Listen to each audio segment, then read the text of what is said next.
بسم اللہ الرحمن الرحیم۔ اللہ تبارک و تعالیٰ کے نام سے شروع جو بڑا مہربان اور نہایت رحم کرنے والا ہے۔ حضرت دانیال علیہ السلام کون تھے اور آپ کی پیدائش کب، کہاں اور کیسے ہوئی؟ آج کی ویڈیو میں ہم اسی موضوع پر بات کریں گے۔ حضرت دانیال علیہ السلام اللہ کے نبیوں میں سے تھے۔ آپ کا ذکر قرآن مجید میں نام کے ساتھ تو نہیں آیا، لیکن اسلامی روایات اور احادیث میں آپ کا ذکر موجود ہے۔ حضرت دانیال علیہ السلام بنی اسرائیل کے انبیاء میں سے تھے۔ آپ کا زمانہ زیادہ تر بابل یعنی عراق اور اس کے گرد و نواح میں گزرا۔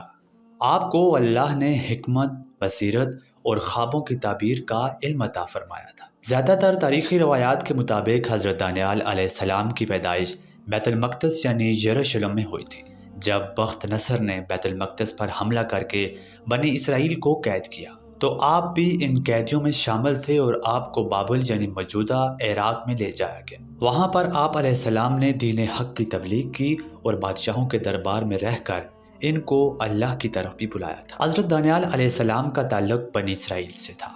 اس زمانے میں بنی اسرائیل نے کئی بار اللہ کی نافرمانی اور انبیاء علیہ السلام کی مخالفت کی۔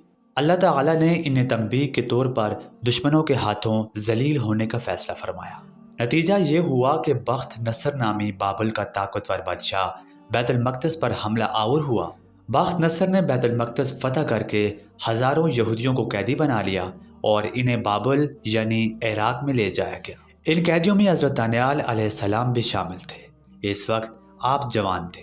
آپ کی عقل و حکمت اور عبادت گزاری دیکھ کر بخت نصر نے آپ کو دربار کے قیدی علماء اور دانشوروں میں شامل کر لیا۔ حضرت دانیال علیہ السلام کو الگ سے ذاتی دشمنی کی وجہ سے قید نہیں کیا گیا تھا، بلکہ وہ بنی اسرائیل کے ان قیدیوں میں شامل تھے جنہیں بخت نصر نے بطور غلام و اسیر بابل لے جایا۔ بعد میں دربار میں جب آپ نے کھلم کھلا توحید کی تبلیغ اور بت پرستی کی مخالفت کی تو کچھ درباریوں نے بادشاہ کے سامنے آپ کی شکایت کی۔ اس مخالفت کی وجہ سے آپ کو مزید سختیوں اور آزمائشوں میں ڈالا گیا۔ ایک مرتبہ جب بخت نصر نے ایک عجیب و غریب خواب دیکھا جس کی تعبیر کوئی بھی نہ بتا سکا۔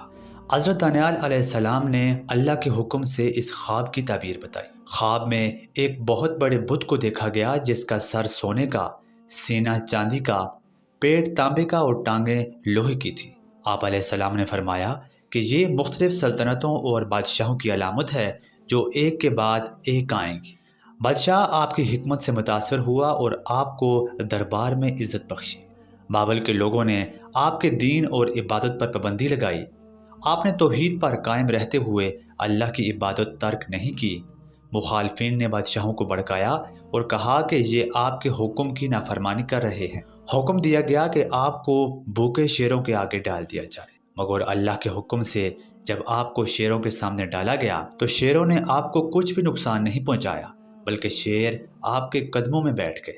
اس معجزے کو دیکھ کر بادشاہ حیران ہوا اور آپ کو دوبارہ عزت دی گئی۔ حضرت دانیال علیہ السلام کی وفات کے بارے میں مختلف روایات ملتی ہیں۔ قرآن مجید میں ان کی وفات یا تدفین کی تفصیل نہیں ملتی، لیکن تاریخی اور روایتی کتب میں کچھ ذکر موجود ہے۔ تاریخی روایات کے مطابق حضرت دانیال علیہ السلام کا وصال عراق کے علاقے میں ہوا۔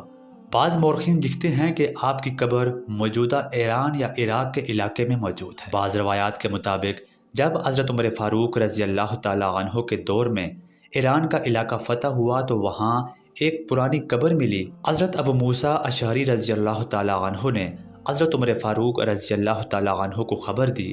آپ نے حکم دیا کہ قبر کو چھپا دیا جائے تاکہ لوگ اس کو بت پرستی یا عبادت کا مقام نہ بنائیں۔ بعض مورخین نے بیان کیا ہے کہ وہ قبر حضرت دانیال علیہ السلام کی تھی۔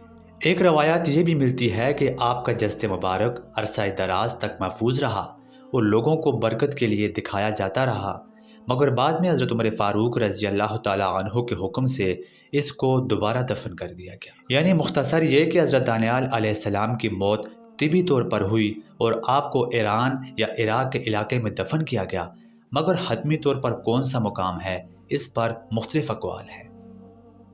آج کی ویڈیو میں اتنا ہی، ملتے ہیں آپ سے اگلی ویڈیو میں کسی نئے موضوع کے ساتھ۔ تب تک کے لیے اللہ نگہبان۔ اگر آپ کو ہماری یہ ویڈیو پسند آئے تو ویڈیو کو لائک کریں اور اسی طرح کی مزید اسلامک ویڈیوز کے لیے ہمارے اس چینل کو ضرور سبسکرائب کریں۔